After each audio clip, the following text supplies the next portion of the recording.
They called the sheriff a hero, until an orphan Apache girl exposed his darkest secret. Lara was small enough to hide between the barrels behind the sheriff's platform, but not small enough to stop her heartbeat from rattling in her chest as the townsfolk cheered for the man whose shadow alone made her sick. And she pressed her palms against her ears as Sheriff Colton Reeves lifted a rescued settler boy into the air like some frontier saint. Sunlight catching the silver badge that everyone in Willow Crossing believed meant justice, though Lara knew it meant something far darker. Rowan Pierce watched the spectacle from the edge of the crowd. Leaning against his saddle, eyes narrowed not in admiration, but in the quiet, thoughtful way a man studies a rattlesnake pretending to be a rope. Because Rowan had spent enough years in brutal country to know that the loudest heroes were often the men who had the most to hide. Lara's breath hitched as Colton smiled for the people. Because when he smiled, she saw the face from her nightmares. The man who had dragged her mother by the hair through firelight. The man whose boots she had stared at while hiding beneath a wagon. The man whose voice she had memorized because it was the one that ended her family. The crowd chanted his name, Sheriff Reeves, Sheriff Reeves. And each shout felt like a hammer slamming against her ribs, driving her backward until she stumbled from behind the barrels, her foot hitting a loose plank that clattered loudly in the silence between cheers. Colton's head snapped toward the noise instantly, a predator's reflex, and Lara froze as his cold blue gaze landed on her, recognition flickering, not full, not yet, but enough to make his smile falter before he forced it back in place. Rowan saw the moment too, saw the way the girl's eyes widened with terror older than her years, and something in him tightened as he stepped forward instinctively, placing himself between Colton's stare and the child without even thinking. Lara tried to retreat, but her legs gave out and she fell hard onto the dirt. And Rowan reached her before anyone else, crouching low and offering his hand gently, saying softly, "You're safe, little one. Nobody's touching you while I'm standing." But the way she flinched told him she had heard promises before, promises that ended with screams. The sheriff descended from the platform then, boots thudding, voice honey smooth as he said, "What's this? Lost little stray?" But Lara's whisper cut through the air, trembling and sharp as broken glass. "I know you. You killed her." And the valley's golden morning suddenly felt colder than winter. Rowan didn't move at first, partly because Lara's whisper had sliced the air so cleanly the entire street seemed to pause, and partly because he felt the weight of her words settle against his spine like a truth the world wasn't ready to hold. While Sheriff Colton Reeves stood only 3 paces away, smile cracking at the edges as he let out a soft laugh that didn't touch his eyes, and said, "Kids say the strangest things when they're frightened." But Rowan heard something else in the man's tone. Fear, buried but real. Lara sat frozen in the dust, her fingers clenching a small leather pouch she had kept hidden against her chest. And when Rowan offered his hand again, she didn't take it. Instead, she looked up at him with eyes too old for her age and whispered, "If I tell you, he'll kill you too."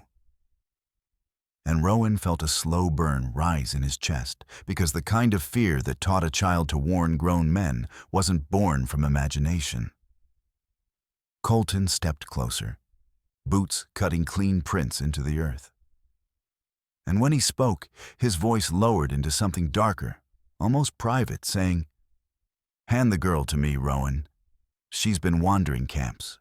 We don't know where she's from or what she's seen." His tone sweetening artificially for the crowd, who nodded along because they trusted the man in the badge more than the man in the leather coat. Rowan rose slowly, deliberately placing his body between Lara and the sheriff, not aggressive, but immovable, saying quietly, "She ain't going anywhere with you." and the murmurs that rippled through the onlookers tightened the tension until even the horses tied nearby flicked their ears nervously. Colton's jaw flexed, a small tick betraying the calm facade, and he leaned in with a whisper meant only for Rowan. "You have no idea what you're stepping into." But Rowan didn't blink. He'd stepped into gunfire, blizzards, and broken men before, and none of them scared him as much as the look on Lara's face. A woman in the crowd finally stepped forward, touching Rowan's arm gently, saying, "She looks half-starved. Maybe she just needs warmth."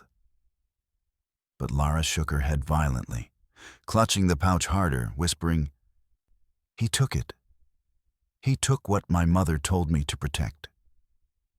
And with trembling fingers, she opened the pouch just enough for Rowan to glimpse a carved wooden feather, Apache-made, worn with age, stained with something darker near the base. Rowan felt his breath catch because such carvings were only given to one's family, and sometimes only moments before death. Colton saw the feather too, and for the first time, true panic flashed across his face before he hid it beneath a brittle smile, saying loudly, "Relics from raids. Nothing more." But Lara lifted her chin, voice cracking as she said, "This was in my mother's hand when she fell." And the street went dead silent, the truth beginning to tremble its way into daylight. Lara's words didn't just silence the street. They carved a wound straight through it. And Rowan felt every pair of eyes shift between the trembling girl and the sheriff, whose smile now looked painted on with cracking glue. But before anyone could speak, Lara suddenly jolted to her feet and bolted toward the alley beside the feed store, her small legs pumping with the desperate speed of a frightened fawn. Rowan didn't hesitate, instinct snapping through him as he sprinted after her, boots pounding across hard earth, catching up just as she stumbled over a broken board and crumpled in the shadow of the building, her breath shallow and panicked as she whispered, "He'll kill me this time." He saw me. And Rowan knelt beside her, blocking the view from the street with his broad frame, saying in a low, steady voice, "Nobody's killing anybody while I'm here." A promise he intended to keep, even if bullets started flying. But Colton Reeves was already striding toward them, the crowd parting instinctively, confusion and unease shifting across their faces as he said, "Rowan, move aside. That child is in shock, and you're making it worse." But the sharpness in his voice betrayed urgency rather than concern. Rowan rose halfway, positioning his body like a wall, and replied, "Funny thing about fear. Most times it ain't caused by the man protecting you." And a few townsfolk murmured uncertainly because they had never heard Rowan speak against authority. Nor had they ever seen a child look at the sheriff with such raw terror. Lara tugged on Rowan's coat, shaking as she whispered, "He burned it. He burned everything." And when Rowan crouched again, she opened the pouch wider, revealing not just the carved feather, but a small piece of scorched fabric, darkened around the edges, the remnants of a dress pattern Rowan recognized from Apache women along the southern ridges. His stomach dropped, because this wasn't a misunderstanding. This was evidence, fragile and damning, carried by a child who had survived something she shouldn't have. Colton reached for her then, too quickly, like a man trying to snatch a dangerous truth before it spread. But Rowan caught his wrist midair, grip tightening just enough to make the sheriff's eyes flare with something venomous and unmasked. "Let go," Colton growled under his breath. But Rowan didn't. He stared straight through the man's practiced calm and said quietly, "If she's lying, you got nothing to fear. So why are you sweating?" And several faces in the crowd turned toward the sheriff with new doubt, the kind that ate through reputations faster than wildfire. Lara crawled closer into the shadow of Rowan's leg, barely whispering, He came to our camp at night. He took her because she wouldn't give him the feather. And Rowan felt the final piece click into place, cold and clean. Colton's facade faltered, and for a heartbeat the truth flickered in his eyes before hatred smothered it. Rowan stepped fully between them, voice low but carrying through the street. "She's coming with me." And the crowd held its breath as a hero's mask began to crack. Rowan didn't wait for Colton's answer because the sheriff's expression already told him enough. The tight jaw, the twitch near his eye, the way his fingers hovered too close to the revolver at his hip. So he scooped Lara gently into his arms, rising with a steadiness that made the crowd instinctively step back. Not out of fear of Rowan, but of the situation boiling between two men they had never seen stand on opposite sides. Lara pressed her face into his coat, her breath shaking against him as she whispered, "Don't let him take me." And Rowan murmured, "Ain't nobody taking you anywhere," before turning toward the street. But Colton moved to block him, voice sharp as broken tin as he said, "You don't get to decide that, Pierce. She's tribal. Which means she's under my jurisdiction until proven otherwise." Trying to wrap authority around panic the way a man wraps rope around smoke. Rowan didn't flinch, didn't raise his voice, didn't even shift his stance.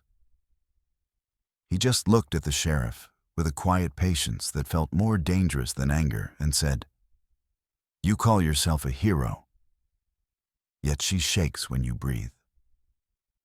And the murmurs rolling through the crowd thickened until even the horses at the hitching post stamped uneasily. Colton puffed his chest, performing confidence for anyone still watching. But his voice wavered when he said, "She's confused. Apache raids do that to young minds. Fill 'em with lies." And the moment the words left his mouth, Lara lifted her head, eyes wet but burning with a small fire that no winter wind could snuff, whispering, "My mother wasn't killed by Apache. She was Apache." And several townsfolk gasped because even they could hear the truth in her voice. Rowan shifted slightly so the child's words weren't drowned out, and she went on, trembling but determined. "He came to our fire. He wanted the feather. Mama said no. He pushed her into the flames." And now the murmurs cracked into open disbelief, some horrified, some defensive, because the valley had built a pedestal for a man who never deserved to stand on one. Colton barked, "This is madness. She's repeating camp folk stories. She's been alone too long." But his voice pitched too high, too rushed, and Rowan caught the way sweat beaded at the sheriff's temple despite the cold. An older rancher stepped forward then, squinting at the carved feather in Lara's pouch before saying, "Sheriff, why does a little girl carry something that looks burned from your last settlement raid?" And Colton snapped, "Out of my way." But the rancher stepped back with a frown that said doubt had already taken root. Rowan felt the tension swell like storm clouds ready to split, and he said softly to Lara, "We're leaving," turning to walk toward his horse. But Colton reached for his gun in a flash of panic, only to freeze when half a dozen townsfolk stepped between them without planning to, instinctively protecting a truth they didn't yet understand. Rowan didn't look back. He just carried the child across the street, and with every step, the legend of the sheriff shrank, while the truth he feared grew too large to bury. Rowan's boots struck the frozen ground with steady rhythm as he carried Lara across the street toward his horse. The crowd parting in a long, uneasy ripple, some faces pale with shock, others tight with denial, but all of them watching the child who had cracked open the valley's most cherished illusion. He set her gently in the saddle, keeping one large hand on her shoulder so she wouldn't feel alone, then turned to fasten his bedroll behind her, his movements calm despite the storm brewing behind him. And Lara whispered, "He'll come after us," her voice trembling like a leaf caught in wind. Rowan adjusted the reins, answering quietly. Let him try. But he said it without threat, only certainty, the kind forged from a lifetime of standing between danger and those who couldn't fight back. Behind them, Sheriff Colton Reeves barked orders no one obeyed, shouting, "Someone stop him! This is obstruction! This is aiding a runaway!" But his words carried the shrill edge of a man, unsure whether anyone still believed him. And when he strode into the center of the street, his badge gleaming too brightly under the noon light, the silence that met him was colder than any winter. An older woman, gray hair wrapped in a worn kerchief, stepped forward slowly and said, "Sheriff, if that girl's lying, why's she holding a piece of cloth burned just like the ones from your last raid?" And though her voice was quiet, it cut sharper than a blade. Colton opened his mouth, but only half a word came out before dying on his tongue, and that hesitation spread through the onlookers like a crack in a dam. Rowan lifted Lara's small hand, guiding it to hold the horn of the saddle, and she did, though her fingers shook. Then she looked down at him and whispered, "My mama said truth is louder than fire." And Rowan felt something tighten in his throat, a weight that made him want to protect her, not just from Colton, but from a world that had already asked too much of her. He swung into the saddle behind her with a fluid motion, settling her securely against him, and the crowd instinctively moved farther back, sensing the moment tipping towards something irreversible. Colton drew his revolver, not to shoot, but to intimidate, and shouted, "If you ride off with her, Pierce, you'll be hunted like an outlaw." But Rowan didn't even glance at the weapon. Instead, he said, "If bringing a child to safety makes me an outlaw, then maybe the law's the thing that needs hunting." And his voice carried through the street with a calm that made several townsfolk exchange glances, questioning loyalties they'd never questioned before. The wind shifted then, carrying the scent of pine and distant snow as Rowan nudged his horse forward. But before they reached the bend in the road, Lara whispered, "He didn't just take the feather." And Rowan slowed, realizing she wasn't done, her voice cracking as she added, "He took something else. Something he thinks nobody knows." And Rowan felt the story deepen like a canyon with no bottom, the truth still waiting in the dark to be fully unearthed. Rowan kept the horse to a slow walk as they left the last cabin behind, the town shrinking into a cluster of rooftops half buried in the winter hush. But his mind wasn't on the road. It was on the weight in Lara's voice, the kind that didn't come from imagination, but from memory sharpened by terror. She clutched the little pouch to her chest, as if the truth inside it were the only thing keeping her alive. And after a long silence, she whispered, "He took my baby brother." The words so small and fragile, Rowan almost didn't hear them. But when he did, his breath caught because the story had just deepened in a way he wasn't prepared for. "Your brother?" he murmured, tightening one arm around her as she nodded, tears slipping silently down her cheeks. "Mama hid me under the wagon, but she was still holding him. He was only 3 winters old. And when she wouldn't give Sheriff Reeves the feather, he grabbed my brother and said she could earn him back." And Rowan felt a cold he had never known settle under his ribs, the kind that didn't come from wind or snow, but from realizing he was carrying a child whose entire world had been taken by the man the valley called its hero. Lara sucked in a shuddering breath and added, "Mama fought him, and he pushed her into the fire. And when she screamed my brother's name, he ran into the dark with him." And the last word broke so softly it nearly disappeared in the winter air. Rowan pulled the horse to a stop beside a stand of pines, dismounted, and lifted Lara down carefully, kneeling so they were eye level, asking gently, Why didn't you tell the town?" And she answered with a trembling honesty that cut him clean. "Because the sheriff told them Apache killed my mother, and they believed him before they believed me." And Rowan couldn't argue with that. He'd seen how quickly people bowed to a badge when truth came from a smaller voice. Before he could speak again, a snap of twigs behind them made him turn sharply, hand going to his revolver.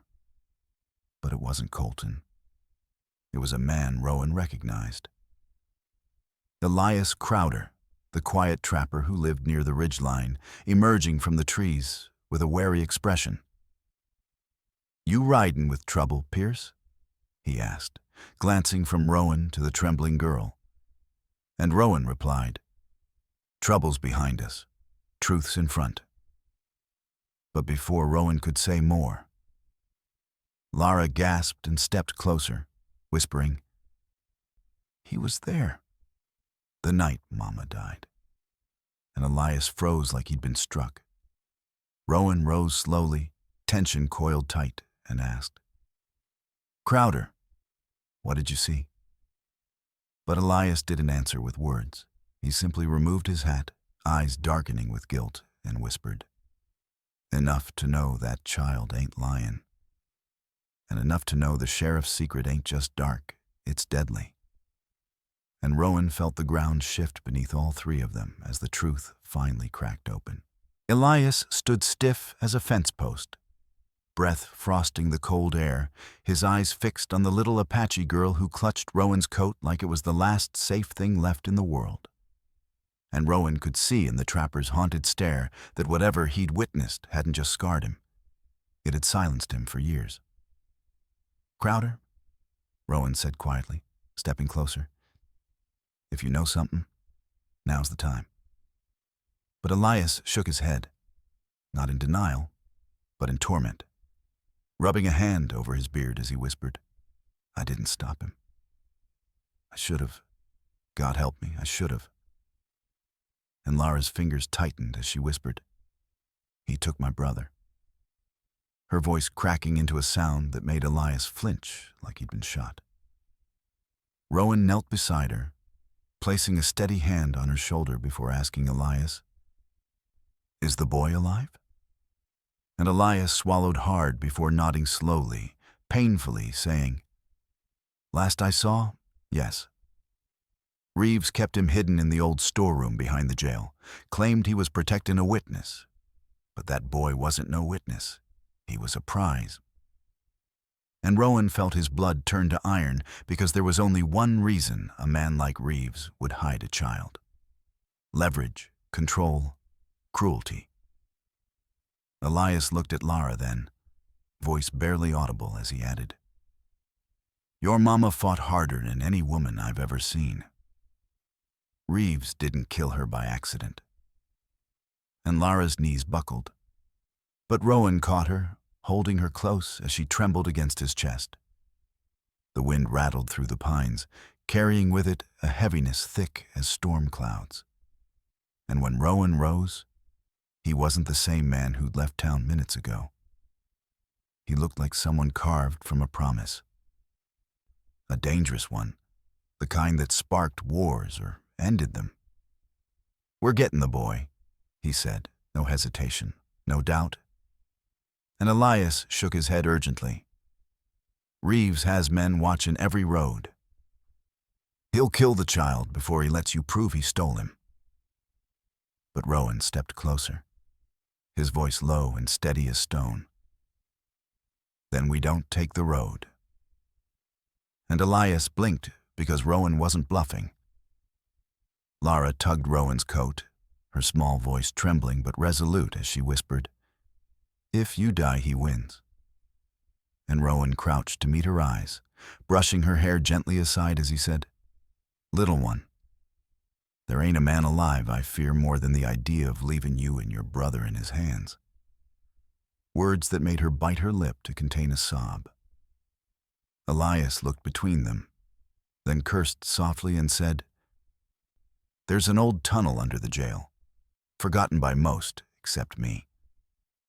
And Rowan nodded once, One man offering a path, another offering courage, and a child offering truth.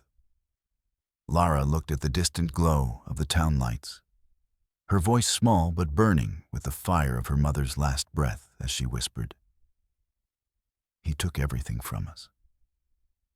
Now we take back what's ours." And Rowan felt the night itself lean in, as if listening to the promise of a reckoning long overdue. Snow fell in slow, quiet flakes as Rowan, Elias, and little Lara crept toward Willow Crossing under the sleeve of night, the town's lanterns glowing faintly through the cold like watchful eyes. And Rowan kept Lara tucked beneath his coat, her small fingers gripping his shirt, while Elias led them along the narrow creek bed that curved behind the livery and disappeared beneath the jailhouse foundations. "Tunnels just ahead," Elias whispered, breath coming in ragged bursts, half from fear and half from the weight of finally doing the right thing after too many years of silence. And when they reached the crooked trapdoor hidden under a collapsed trough, he knelt and pried it open with trembling hands. The smell of damp earth rose up as Rowan dropped inside first, boots sinking into cold mud, then lifted Lara down gently, her eyes wide as shadows swallowed them, and Elias followed, closing the wood above them to plunge the tunnel into near darkness save for the dim glow of Rowan's small lantern. They moved quietly, footsteps soft, the dripping of underground water the only sound, until Lara whispered, "He cries at night." And Rowan stopped, turning to her as she added, "My brother. I heard him when the sheriff left the window open once." And Rowan felt something hard and fierce ignite in his chest. Because children belonged in warm arms, not in dark rooms beneath a badge. When they reached the end of the tunnel, Elias pressed his ear to the wooden boards sealing their exit, whispering, "Storerooms on the other side. Reeves uses it for evidence he don't want found." And Rowan placed his palm against the boards, feeling the cold grain, then leaned in with slow pressure until the wood gave a soft groan. He froze, listening. No footsteps, no voices, and pushed again until the planks eased open enough for him to slip through. Inside, the storeroom was dim, lit only by moonlight that leaked through a small barred window. And in the corner, curled beneath a threadbare blanket, was a tiny boy with dark hair, small shoulders shaking with muffled sobs. Lara gasped and rushed forward before Rowan could stop her, and the boy jerked awake in terror until he saw her, and a fragile smile broke over his face as he whispered, "Lara," voice cracking with longing. Rowan swallowed hard as she wrapped her arms around him, whispering, "I found you, Tohani. We're going home." And the boy clung to her like he had been holding his breath for years. Elias's voice trembled as he said, "We need to move. Reeves does rounds every hour." But just as Rowan lifted Tohani into his arms and turned toward the tunnel, a heavy boot step thudded outside the storeroom door. The lantern on the wall trembled as a second step followed. Then the rattle of keys, and Lara's breath hitched painfully. Elias mouthed, "Hide." But Rowan had already shifted behind a stack of crates, shielding both children with his entire frame as the lock clicked. The door creaked, and Sheriff Colton Reeves stepped inside, rifle in hand, eyes sharp, walking toward the center of the room with the slow, sure gait of a man ready to kill anything that threatened his secret. Sheriff Colton Reeves paused in the middle of the storeroom, lantern light sliding across his boots, his rifle angled casually but ready, the way a predator holds its teeth just behind a smile. And Rowan kept perfectly still behind the crates, one arm wrapped around both children, feeling their trembling breaths against his chest as he watched the sheriff's shadow stretch across the floor like something poisonous. Colton scanned the room with the calm confidence of a man who believed the world bent under his badge, muttering, "Strange, Thought I heard something. And Elias, hidden near the tunnel opening, held his breath so tightly, Rowan worried the man would pass out. Colton moved closer to the crates, boots whispering over the packed dirt, lifting the lantern higher. Its glow creeping along the edges of Rowan's coat until the cowboy knew they had seconds at most before discovery. Then Lara did something Rowan didn't expect. She shifted, just enough to whisper, "He fears light." And Rowan understood instantly. With one swift motion, he reached up and slapped the lantern hanging from the wall, sending it crashing to the floor, its flames sputtering wildly, and Colton jerked back with a curse, momentarily blinded by the sudden flare. Rowan surged from behind the crates, tackling the sheriff with a force that knocked the rifle across the room and sent Colton sprawling onto his back, the air blasting from his lungs in a single shocked grunt. "You!" Colton snarled, reaching for the knife at his boot. But Rowan grabbed his wrist mid-swing and slammed it to the ground, rage rising like a tide as he growled. "Your law ends tonight."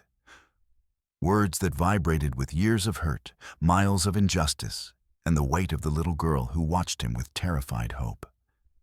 Elias rushed to the children, pulling them toward the tunnel. But Tohani cried, "Rowan!" Because even at his age, he understood when a fight could kill a man. Colton twisted, kicking Rowan hard in the ribs, scrambling to his feet, grabbing a broken plank from the fallen crates, swinging it like a club toward Rowan's head, shouting, "These people trust me. They'll never believe you over their hero." But Rowan ducked, the wooden beam slamming into the wall instead, splinters raining like sparks. Rowan countered with a punch that staggered Colton backward, sending him crashing into the evidence shelves, jars and papers toppling around him like the collapsing pieces of his false legacy. "They believed you," Rowan said, panting hard, because nobody else lived to tell the truth. And Colton's face twisted into something ugly, a snarl of hatred and desperation as he hissed, "And nobody ever will," reaching for the revolver hidden beneath his coat. Lara's scream tore through the room, pure, raw, a child's terror sharpened into a weapon. And Rowan moved before thought, grabbing the sheriff's arm just as the gun cleared its holster, twisting, forcing it upward as the shot exploded into the ceiling, ringing through the jail like thunder. In the silence that followed, voices shouted from outside, the townsfolk rushing toward the sound, and Rowan shoved Colton face down, pressing a knee into his spine as he growled, "Your secrets just ran out of places to hide," while Lara held Tohani close, tears shining like the truth finally breaking free. Dawn broke slowly over Willow Crossing, the first pale streaks of light sliding across rooftops as if the sky itself was hesitant to witness what was about to unfold. And Rowan stood in the center of town, with Lara on one side and little Tohani on the other, his broad frame positioned like a shield as the townsfolk gathered in tight, anxious clusters, whispering half-formed rumors about the gunshot that woke them and the sheriff who hadn't walked out to explain it. Colton Reeves knelt a few yards away, wrists bound, face bruised, and the badge he once polished until it gleamed now lay in the dirt beside him, half buried, as worthless as the lies he built his power on. Elias stood slightly behind Rowan, hat in hand, eyes hollow but determined, as he said loudly enough for the crowd, "I saw him that night. I saw him take the Apache boy and drag their mother into the fire when she tried to stop him." And the murmurs that rippled outward cracked the morning open like thunder, the truth finally too loud for anyone to unhear. Colton snarled, "You'll damn this whole valley with your foolishness." Struggling against the rope, but Rowan stepped closer, voice low and steady as stone. "A valley damns itself when it crowns a murderer as hero." And even the horses tied along the rail seemed to still at the weight of the words. Lara reached into her pouch and pulled out the carved feather, holding it up with trembling hands as she whispered, "This was my mother's. He stole it from her after he killed her. And the sight of that little girl standing barefoot in the cold, clutching the last piece of her mother, shattered whatever loyalty the town still clung to.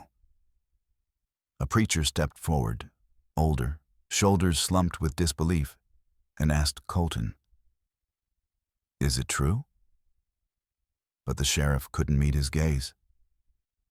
He lowered his eyes instead, jaw tight, saying nothing. And that silence told the truth louder than any confession. Rowan lifted Tohani into his arms, the boy leaning against him, as if he had finally found the safety stolen from him years before. And he looked at Lara, asking gently, "Where do you want to go now?" Expecting fear, maybe uncertainty. But instead she pointed toward the distant ridges where smoke from Apache winter fires curled faintly into the sky. "Home," she whispered. And Rowan nodded, feeling a swell of respect rise in his chest, because courage didn't always come with age.